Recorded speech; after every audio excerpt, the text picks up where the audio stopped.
morning, everybody. It's Brooke with Mrs. Cog Hill Farm, and the time has come to move the Rhode Island Reds into the big coop.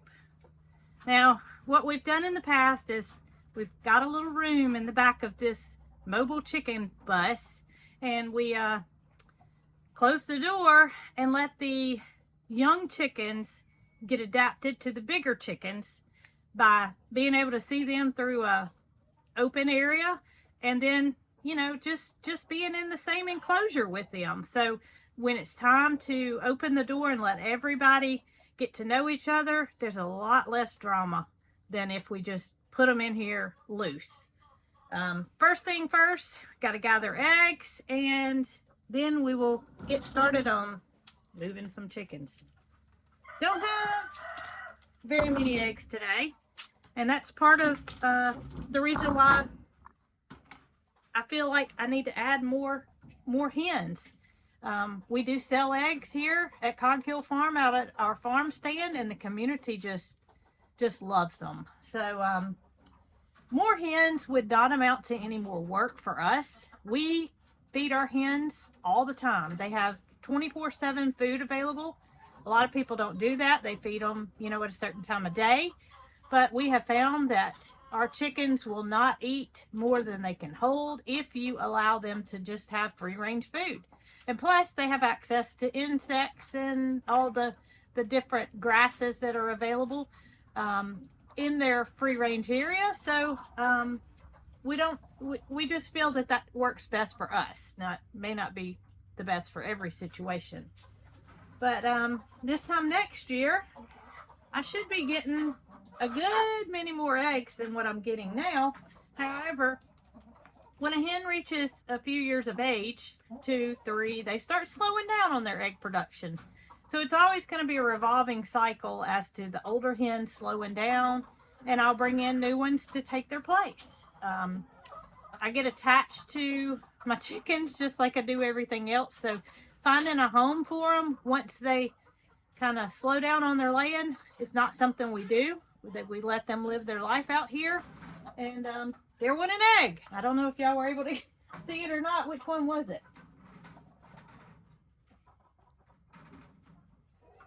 I don't know. Oh, it's this one. Y'all look. I don't know if you can see the shiny coat on it, but this egg was just laid. And when it's just laid, it has that substance on the outside of it, which allows the hen to pass the egg easily, and it dries up pretty quick. I mean, I can see that it's wet right now. See that little shiny place? But it almost dries up immediately. So back to what I was saying is, this time next year I should have more eggs. However, with the hens that are slowing down, it's probably going to be a good, happy medium as to what they add. All right, let's see. What do we have now? 3, 6, 7, 9, 11, 13, 14 eggs. So, I'll be able to offer a dozen eggs to somebody today. But my goal is to one day maybe offer 3 dozen every day to our community. This girl said she's got to go in, so I got to get out of her way. Also, I want to thank our community for being so kind in returning our egg cartons. This is a stack of 4, and then I just cartoned a dozen. So 5 egg cartons were returned by a good citizen who, they didn't have any need for the cartons, so they did as we asked, and they returned these. So we're thankful that we are not going through as many egg cartons as we initially thought we would by offering eggs to the community. And they even give back the little cards. So we reuse these in case somebody's buying eggs that didn't previously know that we had a YouTube channel or even about our farm. So here's a little sampling of what a dozen eggs is looking like nowadays at Cog Hill Farm, and you can see why I want to add dark eggs. This egg is the darkest egg of the bunch, and I've got mostly green, a little blue tint, but I want some of those dark brown eggs. So the Welsumers that I have growing up, they'll be a little bit darker than this. And then I'm on the hunt for some Morans, or Morans as some people say, because they do lay that deep dark chocolate egg that I'm wanting. And here's what we normally find when we come out to the egg stand.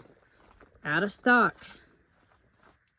And I was just telling y'all about how much we appreciate our community returning the egg cartons. Look here. 4 egg cartons returned just this morning.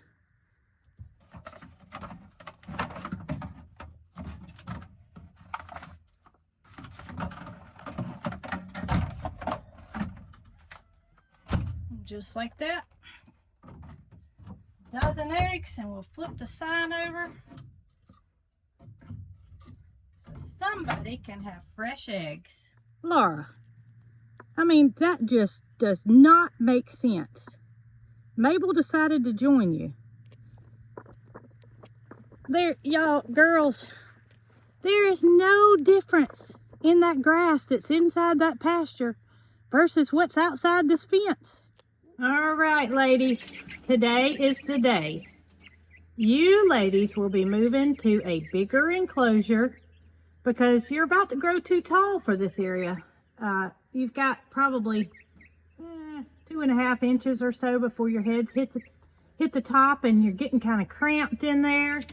You're drinking more water than 1 quart water can hold. So today is your day. Gonna go get Jason, and he's gonna help me move you girls over, and you're gonna love your new coop.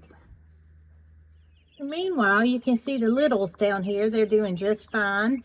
They have a little while to go before they are moved, and I'll probably split these up before we actually move them to the grow out pen. I have a brooder up above that has a heater as well that I can split them in until it's time for them to move to their grow out part of the brooder. But right now they still need heat. You can see the well summers in the back. They're a good bit bigger, so as they grow, I'll put those on another level and reintroduce them when they get to be closer in size.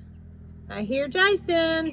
So the door that separates that room from the rest of the coop has been taken off so we could have more room for the hens that are already existing. But we're gonna put this door back on so we can keep those juvenile chicks separated from the adults and let them get adjusted before we let everybody come together. So before this football stuff gets started, you gotta help me get my chicks moved. All right. Well, I got me a passenger while my sidekick, Jason, decided to walk the door over to the coop. Holly decided to jump in. She's not gonna miss her ride.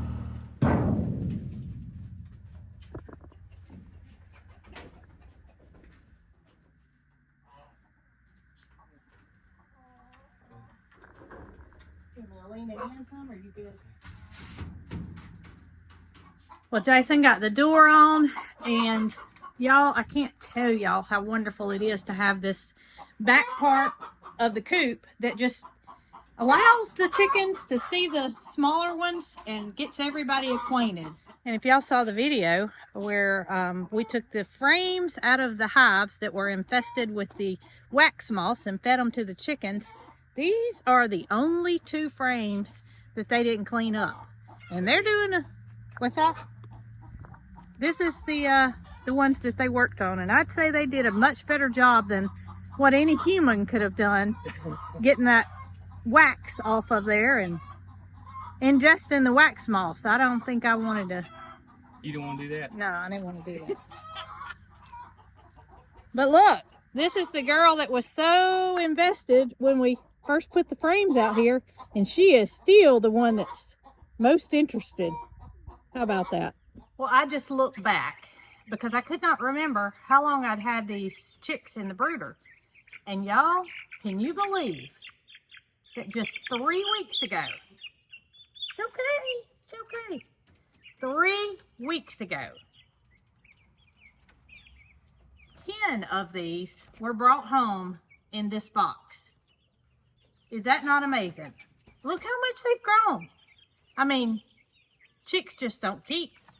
They shoot up there, and you better have a plan for them once they get, well, just 3 weeks older than what they were when you purchased them. Now, granted, these were a couple of weeks old when I got them. So they're probably 5 weeks old now, 6 weeks at the most. But I mean, that is quite the comparison. There's no way you could fit in that box now, girl. No way. They're big, aren't they? Come on, girl.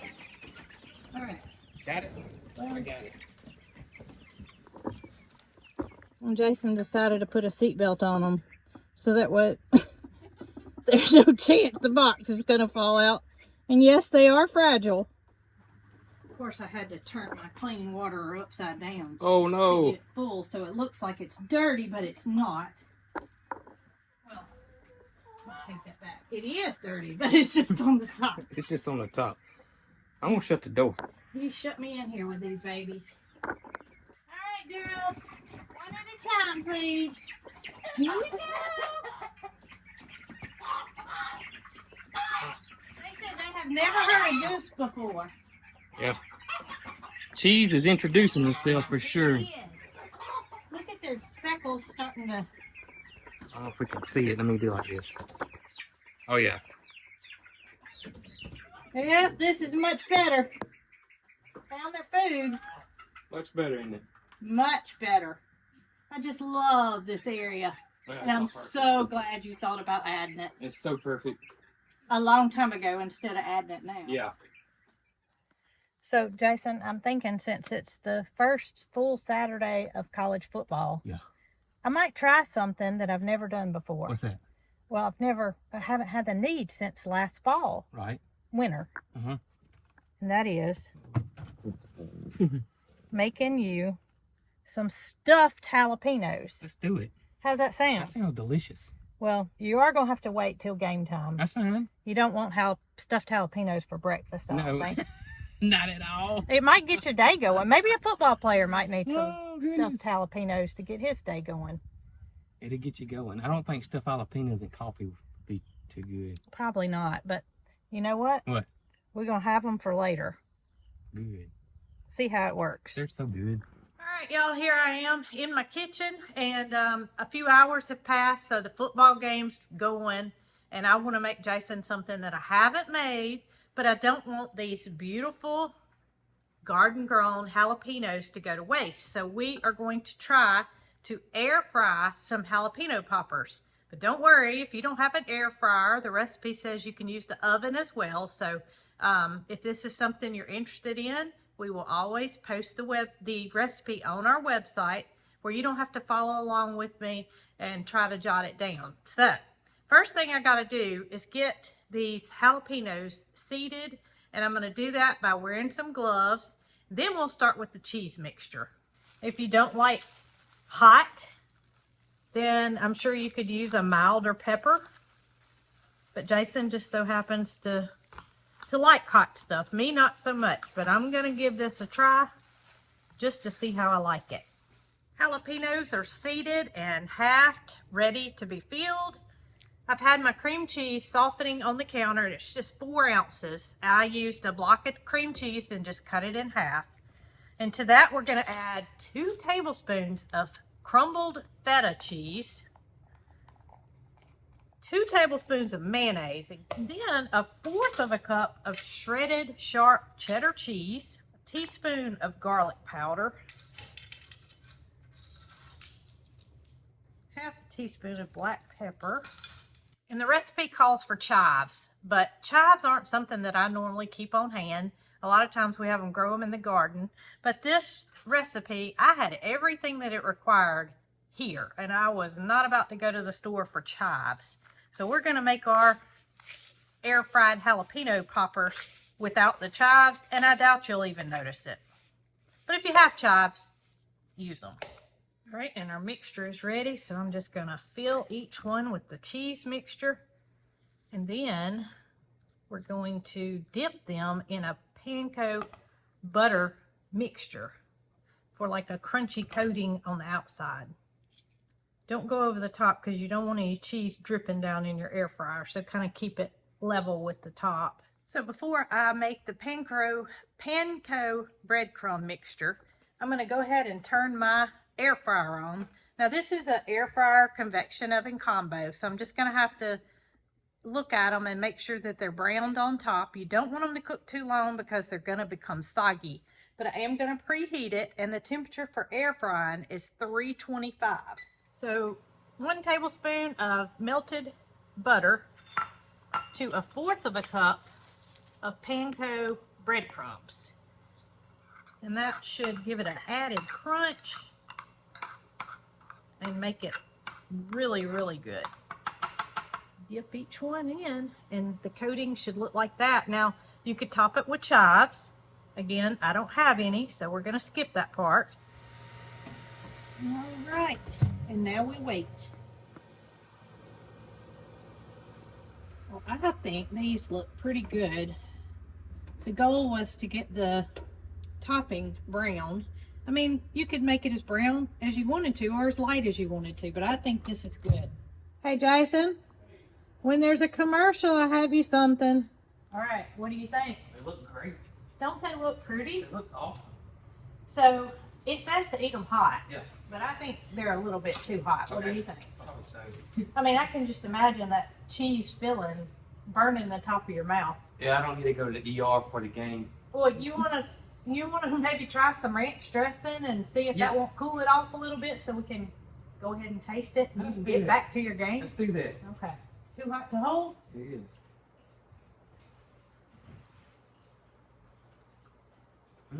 But good though. Is it hot? Spicy hot? Sometimes. You think I can handle it? I think so. All right, I got this little bitty one here. I need some ranch, so don't I? Yeah. The pepper's warm.